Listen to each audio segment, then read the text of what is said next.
આ સેવાઓના માટે આપણે પ્રાર્થના કરતા રહી કે પ્રભુ આપણી સાથે સતત વાત કરે અને જે નિર્ણય આપણે કરી રહ્યા છે એનું અમલીકરણ કરવાના માટે ઈશ્વર આપણને મદદ કરે.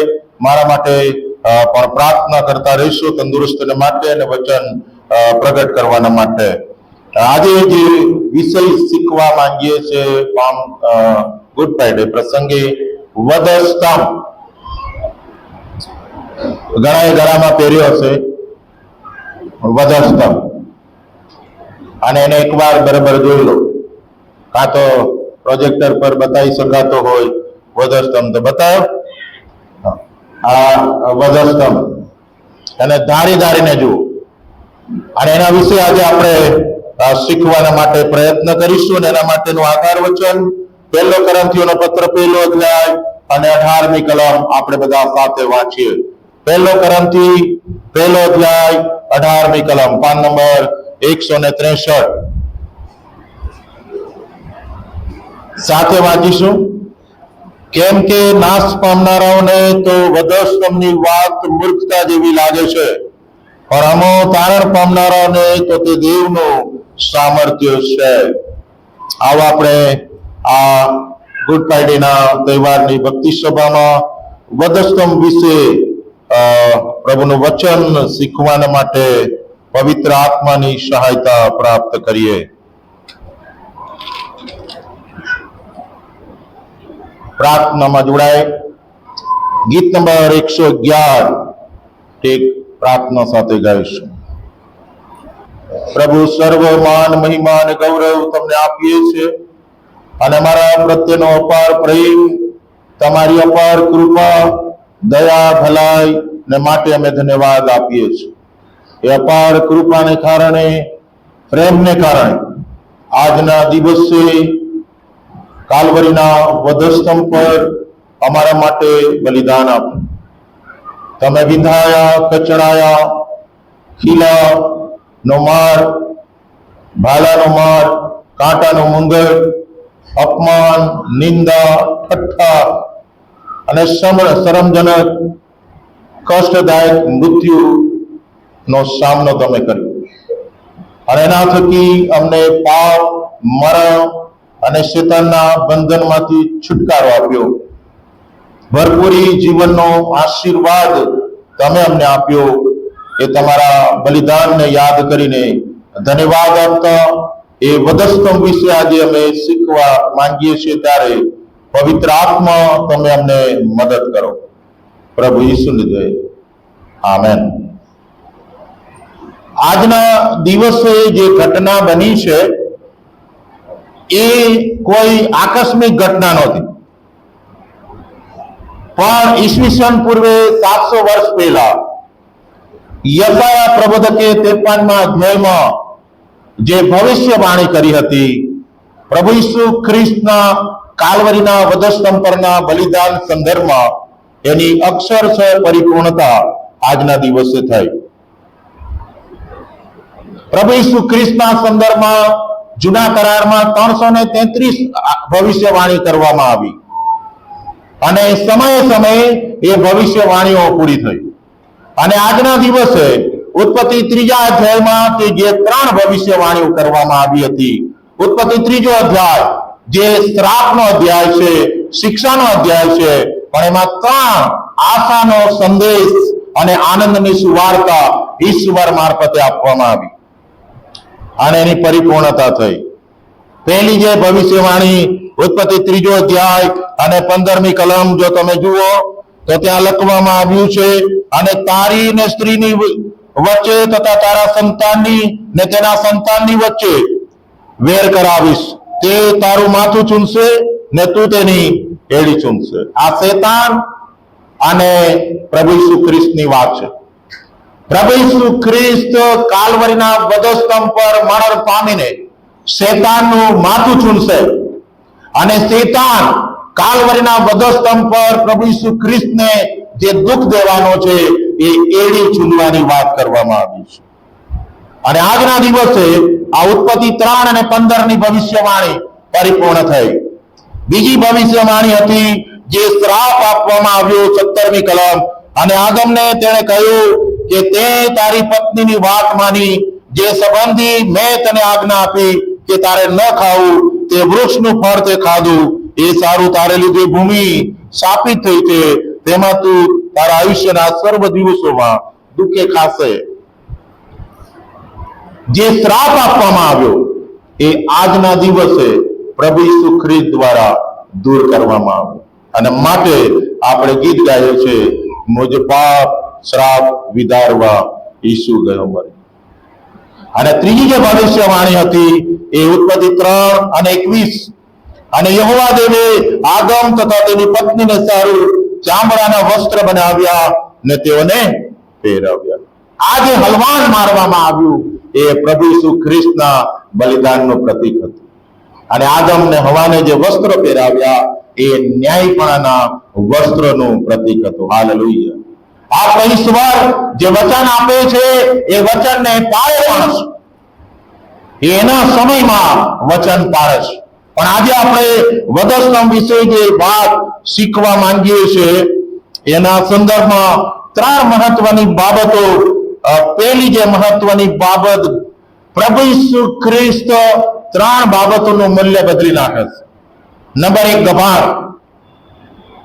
જે ગભાણમાં ઢોરને બાંધવામાં આવે, ઘેટા બકરાને બાંધવામાં આવે, જે ગભાણ ગંદી કહેવાય, જ્યાં માણસ રહેતો નથી, માણસ ઊંઘતો નથી, એ ગંદા ગભાણમાં રાજાઓનો રાજા, પ્રભુઓનો પ્રભુ, સમગ્ર સૃષ્ટિનો સર્જનહાર એ મહેલમાં જન્મવાને બદલે, હોસ્પિટલમાં જન્મવાને બદલે, પાકા મકાનની સુવિધામાં જન્મવાને બદલે ગંદા ગભાણમાં જન્મ્યો.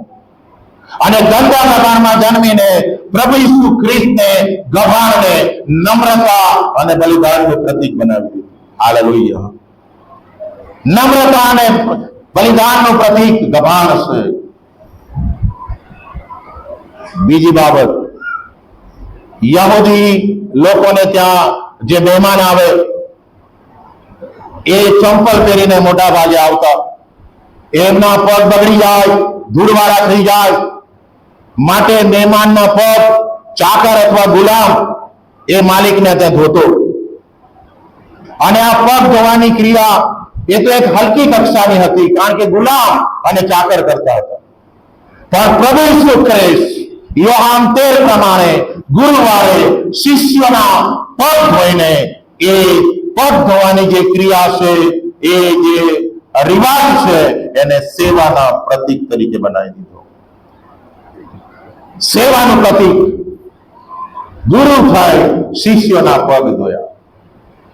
અને ત્રીજી બાબત, વધસ્તંભ. વધસ્તંભ એ તો ક્રૂરતા અને અપમાનનું પ્રતીક હતું. વધસ્તંભની શિક્ષા સાંભળીને જ ગુનેગાર અડધો બેભાન થઈ જતો.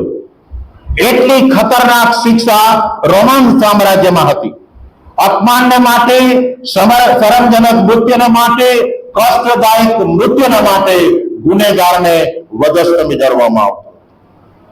પણ પ્રભુ ઈસુ ખ્રિસ્ત વધસ્તંભે જડાયા અને વધસ્તંભે મરણ પામ્યા. ત્યારબાદ એ વધસ્તંભ એ પ્રેમ અને માફીનું પ્રતીક બની ગયો. હાલેલુયા. આ વધસ્તંભ એ પ્રેમ અને માફીનું પ્રતીક બની ગયો. અને દુનિયા એને દેવળ પર, એને કબર પર, એને ઘર પર અને ગળામાં પહેરતી થઈ ગઈ. એની જે ભયાનકતા હતી એ પ્રભુ ઈસુ ખ્રિસ્તે દૂર કરી. અને એ પ્રતીક બની ગયું વધસ્તંભ, કે આ વધસ્તંભ કોનો છે? પ્રભુ ઈસુ ખ્રિસ્તનો. હાલેલુયા. હા, ત્યાર સુધી તો લોકો ફફડતા હતા કે આ વધસ્તંભ શું, પહેરવાની વાત શું, વધસ્તંભની શિક્ષા સાંભળે ને લોકો ડરી જતા હતા. એટલી ખતરનાક વેદના અને શિક્ષા હતી. અને વધસ્તંભ વિશે જો તમે જુઓ, તમે અભ્યાસ કર્યો હશે, તો રોમન સરકારના સમયમાં ગુનેગારોને શિક્ષા કરવાને માટે, જાહેરમાં અપમાનિત કરવાને માટે, જે લોકો દુષ્ટ હતા, જે લોકો ખોટું કરતા હતા, જે લોકો દંડખોર હતા, તેઓને આ મૃત્યુદંડને માટે વધસ્તંભે જડવામાં આવતા. મૃત્યુદંડને માટે. અને જેવી શિક્ષા ગુનેગાર સાંભળે એટલે અડધો બેભાન થઈ જાય. એટલી ખતરનાક, દર્દદાયક આ વેદના. શિક્ષા હતી. અને આ વધસ્તંભ જે અહીંયા મૂકવામાં આવ્યું છે એ લાકડાનો છે. બે પ્રકારના રોમન સરકાર વધસ્તંભ ઉપયોગ કરતી હતી. એક ટી આકારનો વધસ્તંભ હતો અને એક વત્તા આકારનો વધસ્તંભ. ટી આકાર અને વત્તા આકારનો વધસ્તંભ, બે પ્રકારના વધસ્તંભનો ઉપયોગ થતો હતો. અને જ્યારે ગુનેગારને વધસ્તંભની શિક્ષા જાહેર થાય ત્યારે એને પહેલા મારવામાં આવતો, પુષ્કળ મારવામાં આવતો. એના શરીર પરથી કપડા ઉતારી લેવામાં આવતો. એટલે પ્રભુ ઈસુ ખ્રિસ્ત એક નાનો અમથું કપડું વીંટાળેલા જોવા મળે છે. અને પછી ગુનેગારને માર્યા પછી, ગુનેગારના કપડા ઉતાર્યા પછી, ગુનેગારને લાકડાનો વધસ્તંભ પોતે ઉંચકવાનો અને જે જગ્યા નક્કી કરવામાં આવી હોય ત્યાં સુધી એને પોતે ઉચકીને ચાલવાનું, પોતે ઉચકીને ચાલવાનું. એ પડી પણ જાય, પાછો ઉભો થાય, પાછો પડી જાય, પણ એને જ્યાં જગ્યા કરાવી છે વધસ્તંભ પરના મરણની ત્યાં સુધી એને ઉચકીને જવાનું. અને ત્યારબાદ વધસ્તંભને જમીન પર મૂકે અને જે ગુનેગાર છે એને વધસ્તંભ પર સુવડાવે. અને સુવડાવ્યા પછી બે હાથ એના પહોળા કરવામાં આવે અને જે આડું લાકડું છે એ આડા લાકડા પર બે હાથમાં ખીલા મારવામાં આવે. ખીલીને ખીલા, અને તે પણ આવા જાડા બંને હાથમાં. અને ત્યારબાદ બે પગ ભેગા કરવામાં આવે અને એક પર એક ઉપર મૂકવામાં આવે, એની એડી. અને પછી બે પગ ભેગા કરીને એનાથી મોટો ખીલો એ પગ પર મારવામાં આવે. આટલું પત્તરાવી એ મારી લીધા બાદ એને દોરડાથી બાંધવામાં, જેથી ઉપરથી પડી ના જાય. એને દોરડાથી બાંધવામાં આવે અને આ બાંધી દીધા પછી આખો વધસ્તંભ સૈનિકો ઉભો કરે ગુનેગાર સાથે. અને જે ખારો પદ્યો હોય એમાં એ વધસ્તંભને દાટવામાં આવે, સ્થિર કરવામાં આવે. અને જ્યારે એ ગુનેગાર વધસ્તંભ પર સ્થિર થાય ત્યારે એને સૌથી મોટી વેદનાની શરૂઆત થાય છે એના શ્વાસની. એ ગુનેગાર શ્વાસ લઈ શકે નહીં, એનો શ્વાસ રૂંધાય. અને એના કારણે ઘણા બધા ગુનેગાર રીબાઈને મરણ પામતા. અને આવી વેદના વધસ્તંભની પ્રભુ ઈસુ ખ્રિસ્તે વેઠી છે.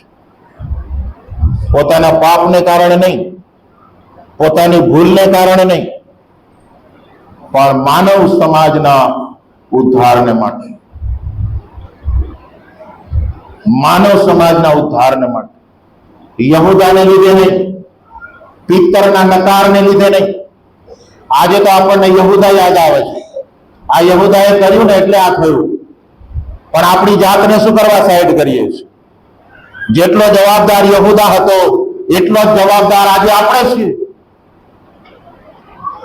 અને માટે પ્રભુ ઈસુ ખ્રિસ્ત જે વધસ્તંભને 3 પ્રતીક બનાવ્યા એના સંદર્ભમાં આપણે આજે પ્રભુના વચનમાંથી શીખીએ. પ્રથમ પ્રતીક તે તો પ્રેમ અને માફીનું પ્રતીક છે. વધસ્તંભ પ્રેમ અને માફીનું પ્રતીક. આજે કેટલાય અન્ય ધર્મી લોકો જુએ છે વધસ્તંભને દેવળ પર અને ઓળખે છે કે આ ઈસુ ખ્રિસ્તનો વધસ્તંભ છે. કેટલા બધા ઘોડા પડેલા લોકો એ વધસ્તંભને નિશાનીને જુએ છે અને એના ઘરને શોધી કાઢે છે. એક દીકરી દેવળની બાજુમાં રહેતી હતી અને એકવાર એ ફરવા ગઈ અને કોઈક રીતે ભૂલી પડી, એને ઘર મળે નહીં. પછી પૂછતી અહીંથી ત્યાં જાય અને એમ કરતા કરતા આગળ વધી અને પછી દૂરથી ટાવર પર વધસ્તંભ દેખાયો અને વધસ્તંભને જોયો અને વધસ્તંભની નિશાની એ એના ઘરે આવી અને એને પૂછવામાં આવ્યું કે બેટા ઘર કોણે બતાવ્યું, તું કઈ રીતે આવી ગઈ? ત્યારે એને કહ્યું કે આ દેવળ પર જે વધસ્તંભ છે ને એના નિશાની હું આવી છું. હાલેલુયા. ભટકેલા, ખોવાયેલા ને વધસ્તંભ દિશા બતાવે છે. પ્રેમ અને માફીનો વધસ્તંભ. યશાયા 53મો અધ્યાય અને 4 થી 6 વચનમાં લખ્યું છે, ખચી તેણે આપણા દરદ માથે લીધા છે ને આપણા દુઃખ વેઠ્યા છે, પણ આપણે તો તેને હરાયેલો, દેવથી માર પામેલો તથા પીડિત થયેલો માન્યો. પણ આપણા અપરાધોને લીધે તે વિધાયો, આપણા પાપોને લીધે તે કચડાયો. આપણને શાંતિ પ્રાપ્ત કરવા માટે તેને શિક્ષા થઈ ને તેના સૂરથી આપણને સજાપણું મળ્યું છે. આપણે સર્વ ઘેટાની પેટે ભટકી ગયા છે, દરેક પોતપોતાને માર્ગે વળી ગયો છે અને યહોવાએ તેના પર આપણ સર્વના પાપનો ભાર મૂક્યો છે. આ તારણનો આશીર્વાદ આપણ દરેકને પ્રાપ્ત થાય અને માટે આપણા પાપનો ભાર પ્રભુ ઈસુ ખ્રિસ્તે કાલ્વરીના વધસ્તંભ પર પોતાના માથે લીધો. આ ઈસવીસન પૂર્વે 700 વર્ષ પહેલા યશાયાએ કહ્યું હતું કે આવનાર ખ્રિસ્ત એ માનવ જાતના પાપ પોતાના માથે લેશે અને બલિદાન આપશે. વાલા મિત્રો, આ વધસ્તંભ અને આ વધસ્તંભ પરનું બલિદાન એ તમને ને મને પાપમાંથી છુટકારા માટે છે, તારણને માટે છે, ઉદ્ધારને માટે છે. એમાં પ્રભુનો પ્રેમ, એની માફી પ્રગટ થાય છે. કેટલો બધો પ્રેમ! જે શિક્ષા આપણે ભોગવવાની હતી એ શિક્ષા પ્રભુ ઈસુ ખ્રિસ્ત ભોગવે છે. અને ત્યારે તમારી ને મારી ફરજ બને છે કે શું ખરેખર પ્રભુ ઈસુ મારા પાપને માટે મરણ પામે કે બીજાને માટે? આપણે વિચાર કરીએ. અને જો આપણે એવું માનીએ છીએ કે મારા પાપને માટે આજે ઈસુ એ શરમજનક અને પુષ્કળ વેદના ભર્યું મરણ પામ્યા છે, તો યશાયા 53માં 4થી કલમથી જે આપણા શબ્દ લખ્યો છે એની જગ્યાએ આપણું નામ મૂકીએ. 4 થી 6 કલમમાં આપણા શબ્દ લખ્યું છે, જ્યાં જ્યાં આપણા ત્યાં આપણું નામ મૂકીએ. દાખલા તરીકે હું વાંચી સંભળાવું. ખચી તેણે આર્થરના દરદ માથે લીધા છે ને આર્થરના દુઃખ વેઠ્યા છે, પણ આર્થરે તો તેને હણાયેલો, દેવથી માર પામેલો તથા પીડિત થયેલો માન્યો. એ જ્યાં જ્યાં આપણા ને આપણે છે ત્યાં આપણું નામ મૂકીએ અને કબૂલ કરીએ. મૂકો અને વાંચો. નહીં તો પ્રેમ અને માફીનો જે વધસ્તંભ છે એ આપણો બન્યો નથી. ભલે ગળામાં લટકાવતા હોય, ભલે ગીત ગાતા હોય, કબૂલ કરીએ. 1 યોહાન 1:9 કહે છે કે જો આપણે આપણા પાપ કબૂલ કરીએ તો આપણા પાપ માફ કરવાને તે વિશ્વાસુ તથા ન્યાયી છે. 1 યોહાન 1:7 એમ પણ કહે છે કે ઈસુ ખ્રિસ્તનો રક્ત સૌના પાપથી શુદ્ધ કરે છે. કોઈ એવું પાપ નથી કે રક્ત શુદ્ધ નહીં કરી શકે. કોઈ એવું બંધન નથી કે જેમાંથી આપણને છુટકારો ના આપી શકે. અને માટે વાલા મિત્રો કબૂલ કરીએ કે હા પ્રભુ, મારા પાપને માટે તમે મરણ પામ્યા. અને એવી જ કબૂલાત લૂકની લખેલી સુવાર્તા તેના 24મા અધ્યાયમાં જે વચન આપણે વાંચ્યું તેમાં એક ચોર કબૂલ કરે છે. લૂકની લખેલી સુવાર્તા 24મો અધ્યાય પહેલામાં લખ્યું તમે આપણા અને આપણે કે પછી રહી ગયું? વાંચ્યું? પછી યહૂદાને માથે નહીં પાડતા. હા, એને 30 રૂપિયા વેચી માર્યો ને આ બધું બન્યું, નહીં તો થતું નહીં. એવું છે નહીં. અને આપણે ઘણી બધી વાર આ જે બે ચોર છે ને એમાંથી એક સ્વ ન્યાયપણા વાળો ચોર છે ને, જે પોતે એવું માને છે કે મેં ક્યાં પાપ કર્યું છે, એવું આદમને હવાએ કર્યું હતું. હા, પોતાના પાપની કબૂલાત કરવાને માટે એક જણા ઈશ્વરને ઝંડે ચડાયો. તે જે સ્ત્રી આપી અને મને ખવડાવ્યો તો બોલાયો, અને પાછી સ્ત્રી વધારે ડાય થઈ, સર્પે મને બોલાવી અને મેં ખાધું, હું બોડાઈ. આ માણસોની સ્વન્યાયપણાની વાત છે. અને પાછું અધુરામપુરે એમને શું કર્યું? પોતાના પાપ ક્યાં ઢાંક્યા? હા, પાંદડાના વસ્ત્રો બનાવ્યા. માણસ પોતાના પ્રયત્નથી કદી ઉદ્ધાર નથી પામતો. યાદ રાખશો, એ પાંદડા બનાવે કે સોનાના વસ્ત્ર પહેરે. દુબઈમાં મળે છે સોનાના વસ્ત્રો,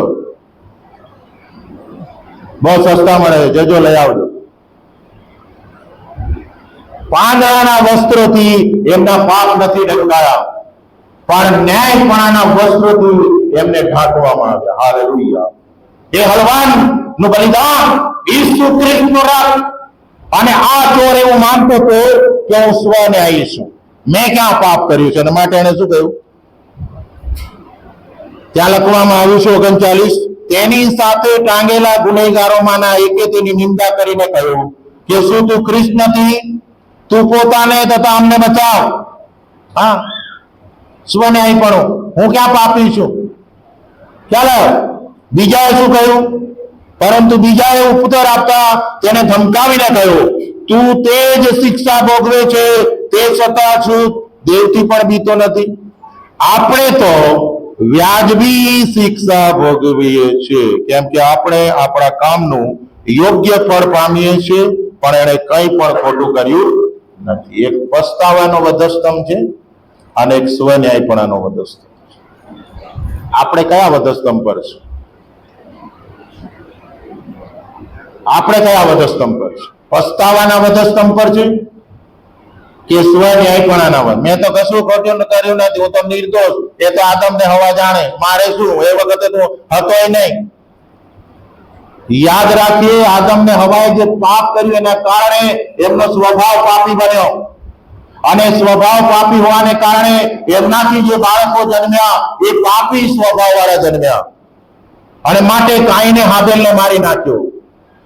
અને પછી જેટલા પણ જન્મ્યા અને જન્મશે એ બધા પાપી સ્વભાવ લઈને જન્મે છે. હિન્દુ ફિલોસોફી છે કે માણસ પાપ કરવાથી પાપી બને છે. બાઇબલ કહે છે કે માણસ પાપી છે માટે પાપ કરે છે. હાલેલુયા. પાપ કરવાથી પાપી નથી બનતા, પાપી છે માટે પાપ કરીએ છીએ. હવે નાના છોકરાને ઈર્ષા શીખાડતા નથી. એક માં પોતાના બાળકને ગોદમાં લઈ રમે અને બાળકને બાજુ પર મૂકે અને બીજા કોઈ નાના બાળકને ખોળામાં લઈ, તો એ નાનું અમથું બાળક રડે છે, એ રડે છે. અને જ્યાં સુધી પેલા બાળકને નીચે નહીં મૂકે અને પોતાને ખોળામાં લે ત્યાં સુધી એ રડશે. તેને કોણ શીખાડે છે ઈર્ષા? ઈવન પ્રાણીઓમાં ઈર્ષા હોય. ક્યાંથી આવ્યું? દુષ્ટ થઈ ભૂમિ. મારે ત્યાં ડોગી છે નાનો. એક દિવસ હું નાનો આમ તો કાગડાનું બચ્ચું લાવ્યો. મને શોખ છે પાડવાનો. એક તો આવે જ છે વિઝિટરો કાગડો, મહેમાન, મારા હાથનું જ ખાય છે, પણ મેં કીધું આને પાડું. એટલે પછી લાવ્યો અને મારા ડોગીએ જોયું તો એને બહુ ખોટું લાગ્યું. અલે આ ઘરમાં હું રાજા અને આને ક્યાંથી લાયા? મેં કીધું યાર રાખ ને. અને પછી ફરિયાદ પર ફરિયાદ, ફરિયાદ પર ફરિયાદ. જયારે મેં એને ટોપલામાં મૂક્યો ત્યાં આટા મારે, પછી મારી ભત્રીજી પાસે જાય, એને લઈ જાય, તું ચાલ પેલાને ખાટ. પછી મારા દીકરા પાસે જાય, તું ચાલ પેલાને ખાટ. 2 દિવસ સુધી ખાવા નહીં ખાધું એને. 2 દિવસ સુધી ખાવા નહીં ખાધું. રીસાયો કે મારી જગ્યાએ આને કાગડાને ક્યાં લાય? ઈર્ષા. કારણ કે ભૂમિ સ્થાપિત થઈ, પ્રાણીઓ, સમગ્ર સૃષ્ટિ સ્થાપિત થઈ પાપને કારણે. અને માટે વાલા મિત્રો, શું આપણે એવું માનીએ છીએ કે મારા પાપને કારણે ઈસુ વિંધાયા, કચડાયા, મરણ પામ્યા? શું હું પાપની માફી પામ્યો છું? એ પ્રેમ અને માફીનો અનુભવ મેં કર્યો છે?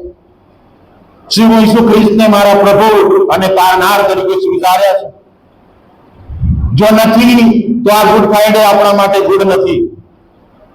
આ શુભ શુક્રવાર આપણા માટે હજુ સુધી શુભ બન્યો નથી. અને યાદ રાખીએ, આપણું જીવન અનિશ્ચિત છે.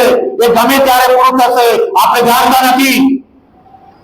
તક મળે અને ના પણ મળે.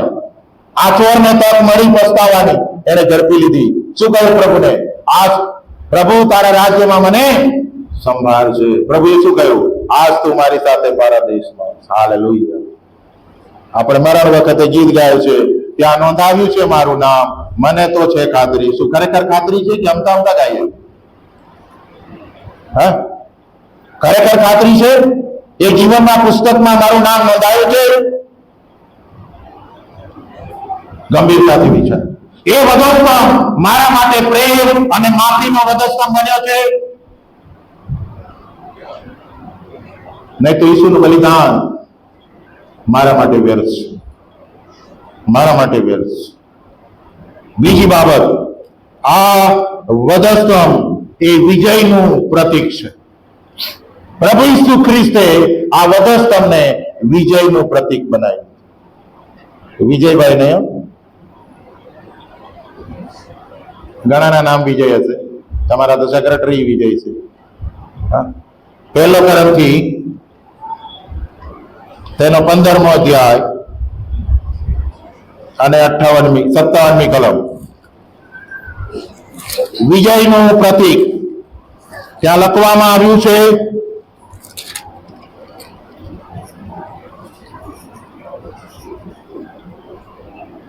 પંચાવનથી વાંચીએ.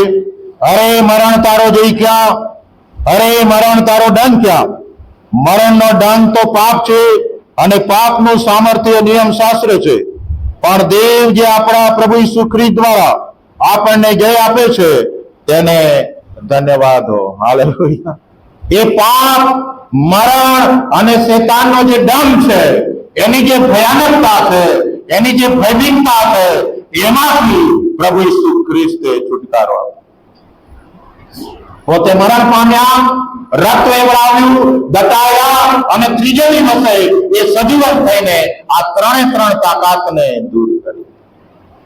ઉત્પત્તિ 3 અને 15 શેતાનનું માથી છૂંદી નાખી. આપણે સાપ મારીએ છીએ ત્યારે શું કરીએ છીએ? માથું છૂંદીએ છીએ. આ એક પ્રતીક છે. અને પ્રભુ ઈસુ ખ્રિસ્તે પાપના ડંખને, મરણના ડંખને અને શેતાનના ડંખને દૂર કર્યો, જેનાથી માનવ સમાજ ભયભીત હતો, ચિંતિત હતો, ગુલામીમાં હતો. એમાંથી પ્રભુ ઈસુ ખ્રિસ્તે છુટકારો આપ્યો. એક ઝેરીલો સાપ એક ડંખ મારીને માણસને મારી નાખવાની તાકાત ધરાવે છે, ઝેરીલો સાપ. પણ એ જ ઝેરીલા સાપના દાંતમાંથી જો તમે ઝેર કાઢી નાખો તો શું થશે? એ ગમે એટલા ડંખ મારશે, કોઈ ફેર નહીં પડે, કોઈ નુકસાન ના થાય. અને આવું જ પ્રભુ ઈસુ ખ્રિસ્તે કર્યું છે. એ જે ભયાનકતા હતી પાપની, મરણની અને શેતાનની, એ ત્રણે સત્તાઓને હરાવીને વિજય પ્રાપ્ત કર્યો છે. અને આપણે તડકામાં આપણો પડછાયો પડે છે, એ પડછાયા પર જો ગાડી ઉપરથી પસાર થાય કે એને પથ્થર મારવામાં આવે, પડછાયાને કઈ થાય છે? કશું થતું નથી. એવી જ રીતે મરણ અને પાપ અને શેતાનની તાકાતને પ્રભુએ નિયંત્રિત કર્યું. અને જે ખાતરી પ્રભુએ ઉત્પત્તિ 3 અધ્યાયમાં આપી હતી, એ તમામ ખાતરીઓને પ્રભુ ઈસુ ખ્રિસ્તે વધસ્તંભ પરના બલિદાન દ્વારા આપણને આશીર્વાદ આપ્યો. શેતાનનું માથું છોડવાના સંદર્ભમાં, શ્રાપમાંથી મુક્તિ પામવાના સંદર્ભમાં અને ન્યાયપણાના વસ્ત્રો પહેરાવવાના સંદર્ભમાં પ્રભુએ આપણને આશીષ આપ્યું છે. અને માટે વાળા મિત્રો, પ્રભુ ઈસુ ખ્રિસ્ત દ્વારા આપણને વિજય મળે છે. લખવામાં આવ્યું છે કે દેવ જે આપણા પ્રભુ ઈસુ ખ્રિસ્ત દ્વારા આપણને જય આપે છે તેને ધન્યવાદ. જય આપે, વિજય, અધિકાર. પાપથી બિયા કરીએ, શેતાનથી બિયા કરીએ, મરણથી બિયા કરીએ, એ માટે આપણને તેડ્યા નથી, પણ પ્રભુએ આપણને વિજય આપ્યો છે, એક આશા આપી છે, એક ખાતરી આપી છે, એક અધિકાર આપ્યો છે. અને માટે શું આપણે વિજયવાન ખ્રિસ્તી જીવન જીવીએ છીએ કે હજુ પણ કોઈ પાપના ગુલામ છે? હજુ પણ આપણે મરણથી બીએ છીએ, હજુ પણ આપણે શેતાનથી બીએ છીએ. એ મેલી વિદ્યા, એ જાદુ ક્રિયા, એ મંત્ર તંત્ર, એ જુવા, એ દોરા દાદા, એ જોવું, એ રાશિ જોવી, અને કેટલાક લોકો તો વીટી કરે છે નંગવાળી. હા, એ પણ એમની માન્યતા છે. કેટલાક તો રાશિ વાંચે ને ઘરમાંથી બહાર નહીં નીકળે. આજે તમારો અકસ્માત થવાનો વાંચે ને કેટલા જણા? એટલે આજે તો રાશિમાં લખ્યું છે આવું. આ આપણા લોકોની વાત કરો. એટલે તારો ભરોસો પ્રભુ પર છે, અને એક્સિડન્ટ થાય છે તો કાળજી રાખીને ચલાવ ને. મોબાઈલ જોતો જોતો શું કા ચલાવ? હમણાં જ ગોવિંદા ચડાઈ જતા એક દેરવાઈ જતો હતો જુવાનીઓ. નહીં રાજુભાઈ, વિજયભાઈ અડધે સુધી આવી જતો. આ બસ આમ જ સામેથી ગાડી આ જોતો ને. કેટલાક તો સેલ્ફી પડતા પડતા સમુદ્રમાં મરી જાય છે. હા, જુવાની આ એવા એટલા મશગુલ થઈ જાય, પાર પરથી 2 જણા તો પડ્યા સેલ્ફીમાં. એટલે આ શું ગાંડા જેવા કર્યા કરો છો? કઈ બુદ્ધિ આપી છે એનો ઉપયોગ કરો. અને મોબાઈલ પર વાત કરવાની તો ઉભા રહી જાવ ને, એટલી આમ ડોકું રાખીને ફરતા પડશે જાણે પેલા પ્રાઇમ મિનિસ્ટર હોય. આખી દુનિયાનો ભાર એમના પાસે હોય. ખાતા જાય ને વાત, ઊંઘતા જાય ને વાત, દેવળમાં વાત. એટલે તમે ડોક્ટર છો તો ઓપરેશન માટે ફોન આવ્યો છે? મૂકો ને મોબાઈલ બંધ કરીને. શું કરવા વાઇબ્રેટ રાખો? હા, એક જણા એક દિવસે રવિવારે મને 10 વાગે ફોન કર્યો. હવે રવિવારે પાદરી ક્યાં હોય? થિયેટરમાં હોય. એટલે આ ગાંડા તું 10 વારે ફોન કરે શું કા કરે? એટલી તો ખબર હોય ને કે પારક સાહેબ દેવળ ચલાવતા હશે. પછી મને કે તમે ફોન નથી ઉપાડ્યો. હા, સોરી હો. કારણ કે આપણે તો સ્વીકારવું જ પડે, નહીં તો પેલો પાછો બીજું બોલે. એનો જ કક્કો ખરો. એટલે હું દેવળમાં હતો તને ઓહ સોરી સોરી સોરી. મેં તો મને એવું નથી લાગતું દેવળમાં ગયો. જજો દેવળમાં, નહીં તો બાઉન્ડ્રી બહાર જતો રહેશે. ચાલો, વિજયનું પ્રતીક વધસ્તંભ બને છે મારા માટે કે હજુ પણ હું પાપની ગુલામીમાં છું, શેતાનની ગુલામીમાં છું, મરણની ગુલામીમાં છું. આજ મારું મરણ આવે તો હું તૈયાર છું કે ભીમ છું? હા, પાઉલ શું કહે છે? મારે જીવવું તે ખ્રિસ્ત અને મરવું તે લાભ છે. કારણ કે પાપની માફી પામે, વિજયવંત જીવન જીવતું. અને છેલ્લી વાત, વધસ્તંભ એ સમાધાનનું પ્રતીક બની ગયું. સમાધાનનું પ્રતીક. 2 કોરિન્થીયોનો પત્ર 5મો અધ્યાય અને 18મી કલમ. પણ સર્વદેવ તરફથી છે, જેણે ખ્રિસ્તની મારફતે આપણું સમાધાન પોતાની સાથે કરાવ્યું અને સમાધાન પ્રગટ કરવાની સેવા અમને સોંપી. એટલે દેવ ખ્રિસ્તમાં પોતાની સાથે જગતનું સમાધાન કરાવીને તેઓના અપરાધ તેઓને લેખે ગણતો નથી, અને તેણે અમને સમાધાનનો સંદેશો સોંપેલો છે. સમાધાન, સંબંધોનું જોડાણ. જે ઊભું લાકડું છે, જુઓ છો ઊભું લાકડું, એ ઊભું લાકડું માણસને ઈશ્વર સાથેના સંબંધમાં જોડે છે. ઊભું લાકડું માણસને કોની સાથે જોડે છે? ઈશ્વર સાથેના સંબંધ. અને જે આડું લાકડું છે એ માણસને માણસ સાથેના સંબંધમાં જોડે છે. આ વધસ્તંભનું કામ છે. પાપને કારણે ઈશ્વર સાથેનો જે સંબંધ તૂટ્યો હતો, એ સંબંધ ઈશ્વરે જોડ્યો પ્રભુ ઈસુ ખ્રિસ્તે વધસ્તંભ પર. અને પાપને કારણે માણસનો માણસ સાથે સંબંધ તૂટ્યો હતો, એને પણ વધસ્તંભ પર આડા લાકડા દ્વારા જોડ્યો. અને જે 2 આજ્ઞા આપી છે, ઈશ્વર સાથેના સંબંધની અને એકબીજા સાથેના સંબંધની, એ આજ્ઞા આ પ્રમાણે છે. લૂકની લખેલી સુવાર્તા તેનો 10મો અધ્યાય અને 27મી કલમ. લૂકની લખેલી સુવાર્તા તેનો 10મો અધ્યાય અને 27મી કલમ. તેણે ઉત્તર આપ્યો કે તારો દેવ પ્રભુ પર તારા ખરા હૃદયથી તથા તારા ખરા જીવથી તથા તારા પૂરા સામર્થ્યથી તથા તારા ખરા મનથી પ્રેમ રાખવો. અને જેઓ પોતા પર તેઓ તારા પડોશી પર પ્રેમ રાખવો. આ બે આજ્ઞા જે છે ને એમાં 10 આજ્ઞા આવી ગઈ. કઈ રીતે આવી ગઈ?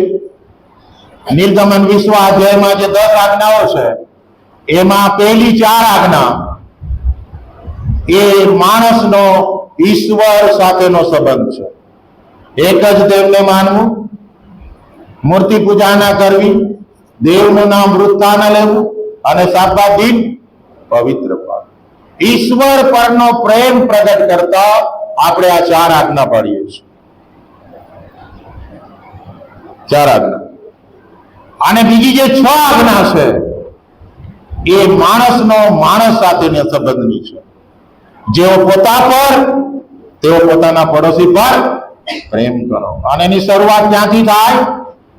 પૃથ્વીના છેડાથી કે ઘરથી? તું તારા મા બાપનું સન્માન કર. બીજે ક્યાંય જવાની જરૂર નથી. અત્યારે તો સગા પારકા થયા અને પારકા સગા થયા. પોતાના ઘરમાં સંબંધ નહીં, પણ પૃથ્વીના છેડે હજારો મિત્રો કરીને બેસે. વોટ્સએપ પર તો એટલાય મિત્રો, અને પાછો ગર્વ અનુભવ, મારા તો 100 છે, મારા તો 150 છે. એટલે તારા ઘરમાં છે એનું શું? એની સાથે સરખો રહે ને. પત્ની સાથે શું, પતિ સાથે શું, મા બાપ સાથે શું, ભાઈ બહેન સાથે શું, પડોશી સાથે શું? અને આપણે દુનિયામાં ડાયા દેખાઈએ છીએ. ઈશ્વર સાથેનો સંબંધ મારો કેવો છે?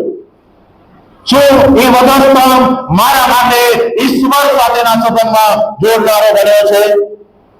જે પાપને કારણે સંકલ્પ તૂટી અને ઈશ્વરે કહ્યું, આદમ તું ક્યાં છે? એ જ પ્રશ્ન આજે તમને ને મને પ્રભુ પૂછી રહ્યા, તું ક્યાં છે? અને જે પ્રશ્ન કાઈનને પૂછવામાં આવ્યો, ઉત્પત્તિ 4, એ પડોશી સાથેના સંબંધનો પ્રશ્ન હતો. કાઈન તારો ભાઈ હાબેલ ક્યાં છે? કારણ કે આદમ ઈશ્વર સાથેનો સંબંધ જાળવવામાં નિષ્ફળ ગયો અને કાઈન પોતાના ભાઈ સાથે સંબંધ જાળવવામાં નિષ્ફળ ગયો. આજે આપણો પ્રેમ ઈશ્વર પર કેટલો છે? આજે આપણો પ્રેમ એકબીજા પર કેટલો છે? શું સૌથી વધારે પ્રેમ ઈશ્વર પર કરીએ છીએ કે કોઈ વ્યક્તિ છે, એની સંપત્તિ છે, પ્રેમી છે, પ્રેમિકા છે, આપણું કામ છે, આપણી જવાબદારી છે, આપણો મહોત્સવ છે, આપણી ટેવો છે? કોના પર આપણે વધારે પ્રેમ કરીએ? એ ઇબ્રાહીમને પૂછવામાં આવ્યું કે તું મારા પર વધારે પ્રેમ કરે છે કે તારા દીકરા પર? જો મારા પર વધારે પ્રેમ કરતો હોય તો તારા દીકરાને લાવ, અર્પણ કર. ઇબ્રાહીમે શું કર્યું? આપી કે નહીં આપ્યું? ઇસ્માઈલને આપ્યો કે કોને આપ્યો? ઈસાક. એકનો એક દીકરો જેના પર એ પ્રેમ રાખતો, વૃદ્ધાવસ્થામાં જે દીકરા એને હસાવ્યો, એ દીકરાનું અર્પણ કર્યું. આજે તમે ઇબ્રાહીમની જગ્યાએ તમારી જાતને મૂકો અને તમારા છોકરાને મૂકો અને છોડો હાથમાં અને મારવાની તાકાત છે? મારવાની તાકાત છે? જે તાકાત ઇબ્રાહીમને હતી એ તાકાત આપણામાં છે. વાર્તા તો વાંચી જઈએ છે, સન્ડે સ્કૂલમાં ભણાવી દઈએ છે. બેટા, ઇબ્રાહીમે અર્પણ કર્યું હતું, આપણે કરવું જોઈએ. આપણે કરીએ? દાન નાખવાનું હોય, પાકીટમાંથી કેટલી નોટો ઉતરતી હોય, એમાંથી કઈ નોટ નીકળે? કઈ નોટ નીકળે? મોટી કે નાની? હા? પ્રભુ પરનો પ્રેમ, તું સૌથી વધારે પ્રેમ પૂરા બળથી, જીવથી, પૂરા મનથી, ખરા હૃદયથી શું કર? પ્રીતિ કર, જેથી તું વાલામાં વાલું પણ પ્રભુને આપી શકે. અને વાલામાં વાલું આપણું જીવન છે, આપણો જીવ છે, જે કદી આપણે આપવા તૈયાર થતા નથી, એ પણ આપવાને માટે તૈયાર હોવા છે. અને જેટલો પ્રેમ આપણે પોતા પર કરીએ છીએ, આપણી કાળજી રાખીએ છીએ, આપણી સંભાળ રાખીએ છીએ, એટલો જ પ્રેમ, એવો જ પ્રેમ આપણે એકબીજા પર કરીએ. અને એની શરૂઆત આપણા ઘરમાંથી થવી જોઈએ. જો હું મા બાપને પ્રેમ કરી શકતો નથી, એની સંભાળ લઈ શકતો નથી, એને માન આપી શકતો નથી, હું ભાઈ બહેન સાથે નથી, મારા પતિ પત્ની સાથેના સંબંધો બરાબર નથી, પડોશી સાથેના સંબંધો બરાબર નથી, તો મને અફસોસ. હું ખાલી પ્રેમની વાતો કરું છું, હું ખાલી ગીત ગાઉં છું, મીઠી મીઠી તે પ્રીત મેં ચાટીશ. એક જણાએ બહુ સરસ કહ્યું હતું, વક્તાએ આગળ આવ્યા, લાડવો ખાધો અને લોકોને કહ્યું આ લાડવો કેવો લાગ્યો? લોકોએ કહ્યું અમે ક્યાં ખાધો છે, તો અમને ખબર પડે તો તમે ખાધો. તો એ તો કહેવા માંગુ છું કે આપણે ગીત તો ગાય છે, મીઠી મીઠી તે પ્રીત મેં ચાટી છે, તો જેમ મેં લાડવો ચાખ્યો એમ તમે પ્રેમ ચાખ્યો કે પછી અમતા અમતા ગાવશો? રાખો રાખો તમે પ્રીતિ, હમણાં દુશ્મનના પગ ધોવા કીધું હોય તો ધોશે? આ છૂટ્યા પછી ધોજો, ચાલો. અરે ધોવાની વાત કરો, સલામ કરજો, સલામ કરજો તમે જેની સાથે તમારો અણબનાવ છે, ચાહે તમારો પતિ હોય, તમારી પત્ની હોય, તમારો ભાઈ હોય, તમારી બેન હોય, તમારો પડોશી હોય, કોઈ પણ આજે સલામ કરજો. કેટલાક પાદરી સાહેબને સલામ નથી કરતા, એમને પણ મારે કહેવાનું, પાદરી સાહેબને સલામ કરજો. અને ધર્મસેવકની આદેશમાં જશો નહીં. આરને લાખ મારવી સરળ નથી, હંમેશા યાદ રાખજો. પ્રેમ ભાવથી કહી દેવાનું, સાહેબ મને આ બાબત ગમતી નથી, હું તમારા માટે પ્રાર્થના કરીશ. પ્રેમ ભાવથી. એ દાઉદે એ ભૂલ નહીં કરી, હું દેવના અભિષિક્તને નહીં માનું.